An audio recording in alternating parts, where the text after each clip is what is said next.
Nung nabasa ko itong request na to mga mamshis ay pumunta na agad ako sa pinakamalapit na cake shop dito sa amin.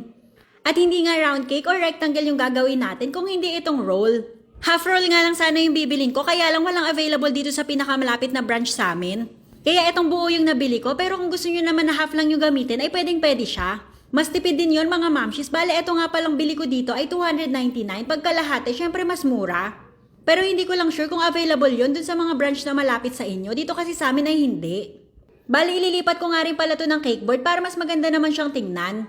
Tapos hinati ko lang din muna. Bali, ganito yung magiging itsura niya kapag half lang talaga.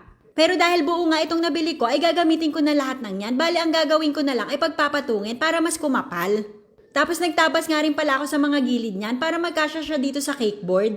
At nagtapyas rin ako dun sa bandang itaas yung maumbok na part. Para pumantay siya kapag pinatong natin yung kalahati at syempre para mas maganda na rin siyang tingnan. Tinanggal ko rin yung frosting ng cake na nasa ilalim para hindi na tayo gagawa.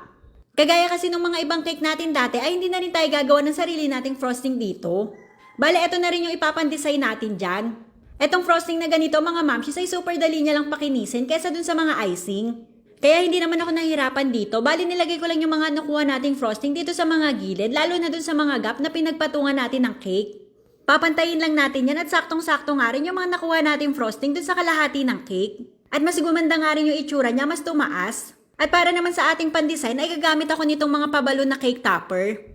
Nabili ko lang to online mga mamshis. Kung gusto nyo rin ito ay ilalagay ko na lang kung saan ko siya nabili. Bali nilinisan ko na nga rin pala to bago natin itusok dito sa cake. Tapos iba't ibang sizes na rin siya kaya mas madali nang mag-design. At ang theme nga pala natin ngayon ay gold and black. Meron din ako ditong nabili na rose gold. Ito naman may mga glitters kaya ang ginawa ko nilagyan ko na lang ng plastic wrap yung mga wire. Tapos hindi natin siya masyadong ididikit dun sa pinaka mismong cake. Para hindi malagyan ng glitters at madali rin natin malinisan yung toppers.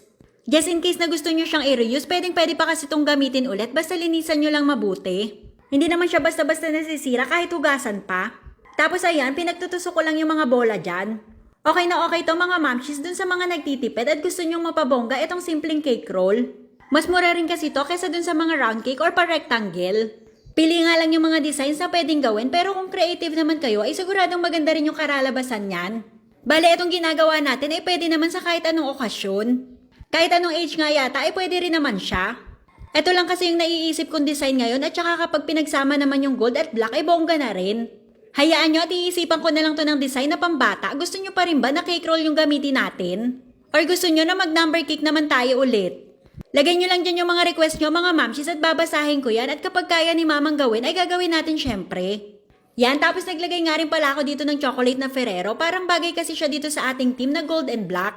Pwede na siya ng ganito mga mamshis pero kung gusto nyo naman na mas bongga ay maglalagay tayo ng mga pa-pearls. Tapos yung space naman dyan sa gilid ay pwede natin dyan ilagay yung greeting na topper. Sisimplihan lang natin itong cake natin ngayon mga mamshis. First time ko lang kasi ginawa itong cake roll. Kumbaga nangangapa pa ako at saka tinetesting ko rin kung ano-ano yung mga pwedeng design sa kanya.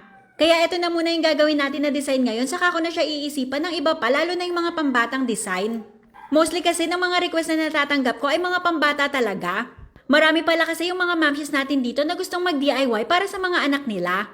Medyo nalakihan nga rin pala ako dun sa mga bola na nasa ibabaw mga mamshis kaya pinalitan ko ng mas maliit. At eto na ang ating final design. Kamusta ba mga mamshis? Okay ba? Sana ay nagustuhan nyo lalo na nung nag-request. At pakita ko na rin sa inyo itong nilalaro ko. Register muna tayo. Kailangan lang ng phone number at gumawa ng password. At pindutin naman yung question mark para sa code at itong daily bonus na agad yung bubungad dyan. At kapag gusto nyo naman magdagdag ng puhunan, punta lang tayo dito sa taas sa plus sign na yan. Para naman mag-withdraw, punta lang tayo dito sa baba sa withdraw button. Tapos lalabas na dyan yung mga instructions kung papaano. Pagdating naman sa mga laro ay napakaraming pwedeng pagpilian pero dito muna tayo sa paborito ko na color game. Super dali lang din kasi nito, bali mamimili lang tayo sa mga kulay na yan. Pero syempre mga mamshis, libangan lang ha, tsaka bawal rin sa mga bata.